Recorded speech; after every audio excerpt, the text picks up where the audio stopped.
Good afternoon, everybody. Matt Derrick with Chiefs Digest here. We are coming up. It is 12:30. We are 90 minutes away from kickoff for the AFC Championship game and waiting for the inactives to come out. We do have the Baltimore inactives. No real surprises there on their list. Is pulling it up. Quarterback Malik Cunningham will be their third emergency quarterback. Wide receiver Tylan Wallace. Cornerback Ra Yasin, who was on the injury report during the list week, as was linebacker Delshon Phillips, center Sam Mustafire, guards Saleh Amuave Laula. I know I butchered his poor name. I apologize, Salah. Quarterback Josh Johnson, who actually is the third quarterback. Forgot the Ravens have more than a few quarterbacks on their roster. Josh Johnson will be the third emergency quarterback today. We are waiting for the Chiefs inactives, and obviously the biggest name we're going to be watching on that list is going to be for Willie Gay. The report, obviously, from NFL Network this morning was that Willie Gay had more neck spasms on Sunday morning. They were trying to loosen it up and see how he would go, but it wasn't looking good. We will find out here momentarily when the Chiefs inactive list comes out where he is on the list. Obviously, we already know the Chiefs will be without Joe Thuney. They will be without Kadarius Toney. They won't have, obviously, Derek Nottie, but he has been placed on injured reserve, so he is not part of the active roster, won't be on the inactive list. So that changes the equation a little bit. Darius Harris, linebacker, was signed to the active roster on Friday. He will take Derek Nottie's place on the roster, and reasonable chance that if Willie Gay does not play today, that Darius Harris will be up. And obviously two other players to remain on injured reserve who've been designated to return but have not yet been activated. Sky Moore and Prince Tega Wanongo, both of them practiced this week but will not play. Won't be on the injury report. The only really player that's two players that we know of who will be on this injury report are Joe Thuney and Kadarius Toney. There will be 5 others, and there's a couple of them that will be the usual suspects. The BJ Thompson will be amongst them, I'm sure. We are getting close to the list here. It looks like. I know there's some early reports that Willie Gay is not going to be active. I'm assuming that will be the case, but we will find out for sure when the Chiefs list here comes out momentarily. Seeing another point move on the point spread for those of you keeping close to that one, and probably with the Chiefs injury news this morning, probably another reason for that. One sports book, the Chiefs are now a 5-point underdog. They're either a 4, 4.5, or a 5-point.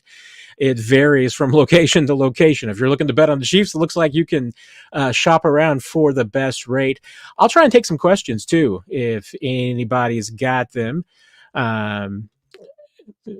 You're asking about Gay and Edwards playing. I'm expecting that Mike Edwards will play. Obviously, we're not expecting Willie Gay to play.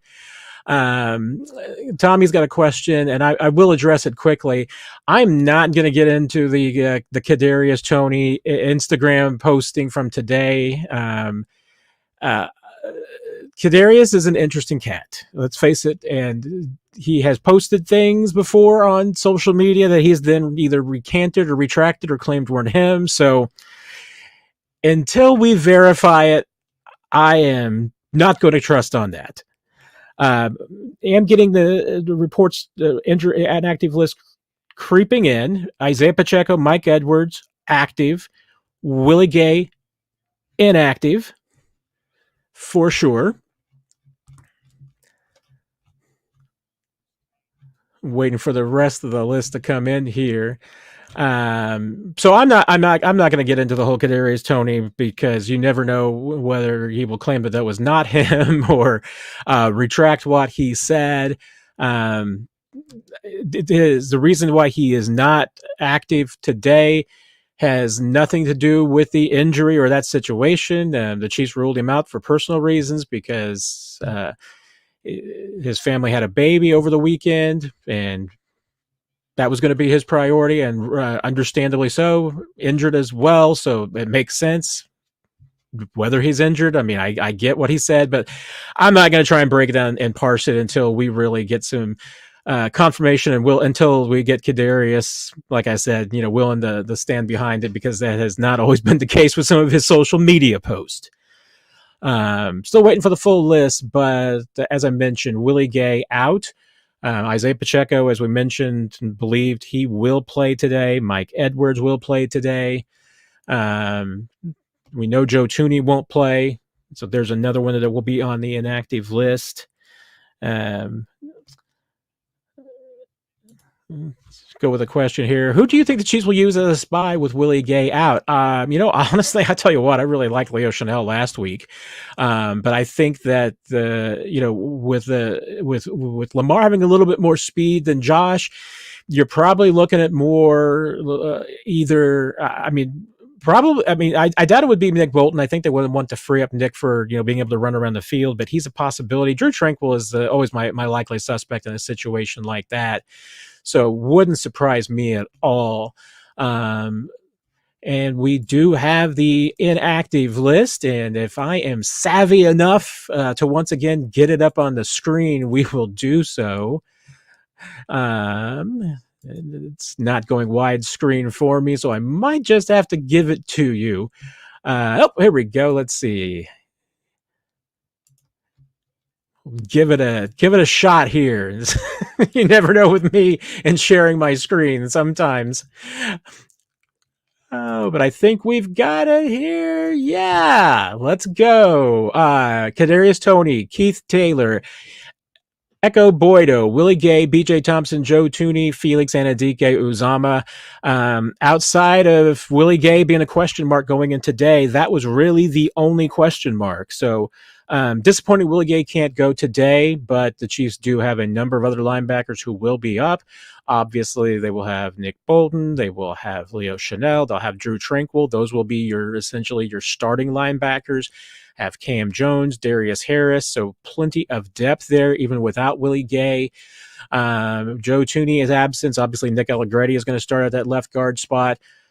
Nick's been around the block. He's been with this team for 5 years. They are not going to miss anything there.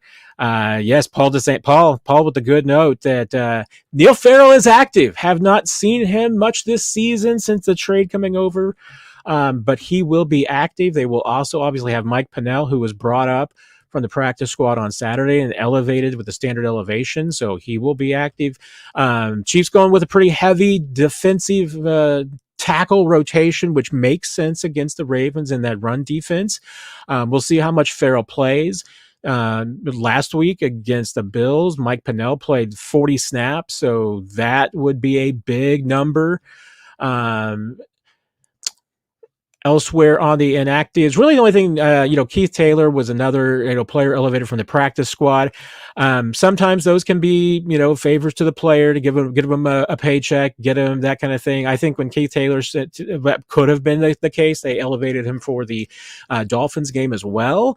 But it was also probably due to the fact the Chiefs have 3 cornerbacks who were on the injury report this week, and you just wanted to have insurance just in case one or more of those guys had a problem on Sunday. Joshua Williams, Trent McDuffie, L'Jarius Sneed have all been on the injury report. Sneed's been dealing with that calf injury.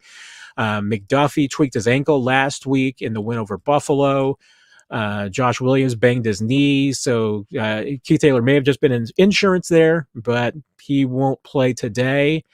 Dr. Ozzy saying that Farrell tweeted this morning that he woke up furious. So let's see it on the field. Hey, if he woke up ready to go, then good news for the Chiefs there.